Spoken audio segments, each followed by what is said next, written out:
1 जुलाई 2018 दिल्ली का बुरारी इलाका। एक ऐसी सुबह जो इस देश की हिस्ट्री का सबसे डार्क और चिलिंग चैप्टर बन गई।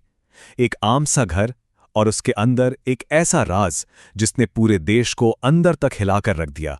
बिना किसी शोर के, बिना किसी आवाज या वार्निंग के कुछ ऐसा हो चुका था जिसके बारे में किसी ने सपने में भी नहीं सोचा होगा। आज हम इस पूरे केस की गहराई में जाएंगे और द बुरारी डेथ्स का डिटेल में एनालिसिस करेंगे। सुबह के करीब 7:15 बज रहे थे। संतनगर की गलियां बिल्कुल नॉर्मल थीं, लोग अपने रोजमर्रा के कामों के लिए निकल रहे थे। लेकिन भाटिया फैमिली की फेमस ग्रोसरी शॉप आज बंद थी।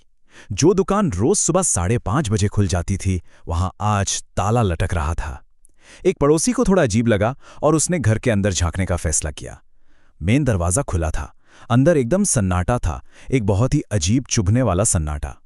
लेकिन जैसे ही वो शख्स आगे बढ़ा, जो नजारा उसके सामने था वो किसी नाइटमेयर से कम नहीं था। 11 लोग, एक पूरा का पूरा परिवार एक ही रात में एक ही छत के नीचे हमेशा के लिए खत्म हो गया। एक ही परिवार के 11 लोगों की मौत, वो भी एक साथ। ये सुनने में ही किसी को भी डरा देने के लिए काफी है। आखिर अचानक ऐसा क्या हुआ था उस बंद दरवाजे के पीछे? इस केस ने सबको इसलिए सबसे ज्यादा शॉक किया क्योंकि ये कोई आइसोलेटेड या अजीब सा ताना बाना बुनने वाला कल्ट नहीं था।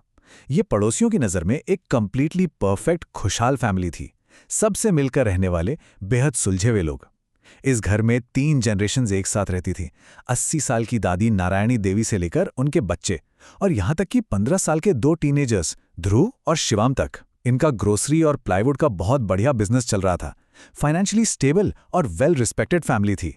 तो ऐसी परफेक्टली नॉर्मल फैमिली के साथ आखिर गलत क्या हो सकता है? जैसे ही पुलिस घर के अंदर दाखिल हुई, उनके लिटरली होश उड़ गए।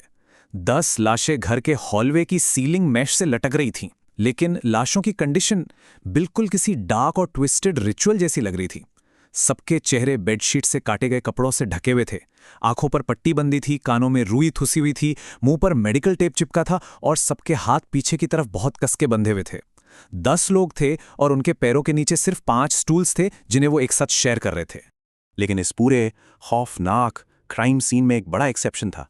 80 साल की दादी नारायणी देवी लटकी हुई नहीं थी। उनकी लाश एक दूसरे कमरे में जमीन पर बेड के पास मिली, और इनकी मौत लटकने से नहीं बल्कि उनका गला घोटा गया था। इस पूरे शान्नाते से भरे घर में सिर्फ एक ही जिंदगी बची थी, उनका पेट डॉग टॉमी। वो छत पर बंधा हुआ पाया गया और उसको बहुत तेज बुखार था। अब पॉइंट ये था कि एक परिवार के 11 लोग खत्म हो गए, दादी का ब्रूटल मर्डर हो गया, तो आखिर ये सब किसने किया था? शुरुआती दौर में सबको यही लग रहा था कि ये किसी बाहरी इंसान का काम है, एक मास मर्डर है। लेकिन जब पोस्टमार्टम हुआ तो पुलिस को किसी भी बॉडी पर स्ट्रगल यानी बचाव करने के कोई मार्क्स नहीं मिले। मर्डर वाली थ्योरी यहां पर आकर थोड़ी कमजोर पड़ने लगी। और ठीक तभी इन्वेस्टिगेशन के दौरान उस घर की तलाशी लेते वक्त पुलिस को एक ऐसी चीज मिली जिसने इस पूरे इन्वेस्टिगेशन में एक बहुत ही डार्क और माइंड बेंडिंग ट्विस्ट ला दिया। 11 डायरीज घर के अलग अलग कोनों से बरामद हुई। 11 कंप्लीटली मिस्टीरियस डायरीज। इन डायरीज के पन्नों के अंदर ही इस पूरे हॉरर की जड़ों का राज छिपा हुआ था। और कहानी 2018 में नहीं बल्कि बरसों पहले 2007 में शुरू हुई थी, तब जब इस फैमिली के हेड भोपाल सिंह का निधन हुआ था। उनके गुजरने के बाद उनका सबसे छोटा बेटा ललित अचानक से बहुत शांत और इंट्रोवर्टेड रहने लगा। फिर कुछ वक्त बाद ललित ने अचानक ये क्लेम करना शुरू कर दिया कि उसके अंदर उसके मरे हुए पिताजी की आत्मा आती है।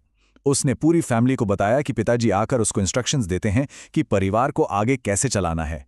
सोचिए, पिछले 11 सालों से लगातार वो डिल्यूजन इस आम से दिखने वाले घर में धीरे धीरे पल रहा था, और वो सब कुछ इन डायरीज में नोट किया जा रहा था। और जुलाई 2018 वो उनका आखिरी और सबसे फेटल रिचुअल साबित हुआ। Section 8, the mastermind, Lalit. तो सवाल यह है कि इस पूरे डार्क खेल को चला कौन रहा था? हैंडराइटिंग एनालिसिस ने आगे चलकर कंफर्म किया कि इन डायरीज में लिखे गए खौफनाक निर्देश एक्चुअली ललित नहीं बल्कि उसकी भतीजियां लिखती थी। लेकिन वो ठीक वही लिखती थी जो ललित उन्हें बोलकर डिक्टेट करता था। परिवार ने ललित की बातों पर इतना ज्यादा ब्लाइंड ट्रस्ट कर लिया था कि उन्हें जेन्युइनली लगने लगा था कि ये किसी आत्मा का नहीं बल्कि सीधे उनके दादाजी का हुक्म है। क्राइम ब्रांच का भी यही मानना है कि उस आखिरी फेटफुल रात को ललित ने ही बाकी सबके हाथ और पैर बांधे थे। इन डायरीज के बिल्कुल आखिरी पन्नों पर एक क्रिया यानी रिचुअल परफॉर्म करने के एग्जैक्ट स्टेप्स लिखे हुए थे। और सबसे चिलिंग बात यह थी कि पुलिस को मिला क्राइम सीन लिटरली एक एक करके उन नोट से परफेक्टली मैच कर रहा था। नोट में साफ साफ लिखा था कि सबका मुंह टेप से बंद करना है, चेहरा कपड़े से ढकना है, और बॉडीज एग्जैक्टली वैसी ही मिली। लिखा था कि 3-3 के बैचेज में लटकना है, बॉडीज बिल्कुल वैसी ही बैचेज में थीं। यहां तक कि डायरी में एक लाइन ये भी थी कि बेबे यानी दादी उम्र की वजह से खड़ी नहीं हो सकती, इसलिए वो बेड पर लेटी रहेंगी, और उनकी डेथ ठीक वैसी ही बेड के पास हुई। हर एक death point by point perfectly scripted थी। लेकिन अब यहां इस पूरे केस का सबसे बड़ा और सबसे दर्दनाक सवाल सामने आता है, क्या वो लोग सच में मरना चाहते थे? इसका सबसे क्लियर जवाब डायरी में लिखी हुई इस एक लाइन में छिपा था। उसमें लिखा था, हर कोई अपने हाथ खुद बांधेगा, और जब क्रिया पूरी हो जाएगी तब हर कोई एक दूसरे की मदद करेगा हाथ खोलने में। ये एक लाइन पूरे केस का नजरिया ही बदल देती है। वो लोग सुसाइड नहीं कर रहे थे, उन्हें सच में ये उम्मीद थी कि आखिरी वक्त में कोई चमत्कार होगा, पिताजी किसी तरह आएंगे और उन्हें आकर बचा लेंगे। वो लोग सिर्फ एक क्रिया पूरी कर रहे थे, एक उम्मीद और मोक्ष के इंतजार में थे, और इसी भ्रम में उन्हें हमेशा के लिए मौत मिल गई। इस हॉरिफाइंग ट्रेजेडी को लेकर आज भी दो कंप्लीटली अलग-अलग थ्योरीज एग्जिस्ट करती हैं। एक तरफ साइकोलॉजिस्ट के मुताबिक ये शेयर्ड साइकोटिक डिसऑर्डर यानी फोली-आ-2 का एकदम टेक्स्ट बुक केस है। ये एक ऐसी मेंटल कंडीशन होती है जहां एक इंसान का इंटेंस डिल्यूजन बाकी सब लोगों में किसी कंटेजन की तरह फैल जाता है।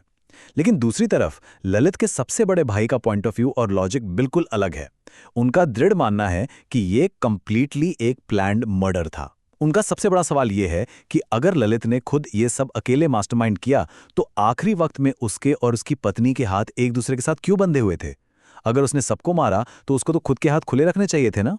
शेयर्ड साइकोसिस की वजह से पैदा हुआ एक जानलेवा अंधा विश्वास, या फिर एक बेहद शातिर प्री प्लान्ड मर्डर? बुरारी के उस घर के उन बंद दरवाजों के पीछे उस आखिरी रात को आखिर असल में हुआ क्या था?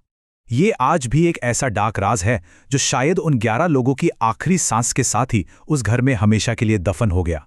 इन सारे फैक्ट्स को समझने के बाद इस पूरी सिचुएशन पर क्या थ्योरीज बन सकती हैं? क्या ये सिर्फ एक साइकोलॉजिकल ब्लाइंड स्पॉट था, या बात कुछ और ही थी? नीचे कमेंट सेक्शन में इस बारे में अपने विचार जरूर शेयर करें। फिर मिलेंगे इस एक्सप्लेनर सीरीज में एक नए और मिस्टीरियस एनालिसिस के साथ।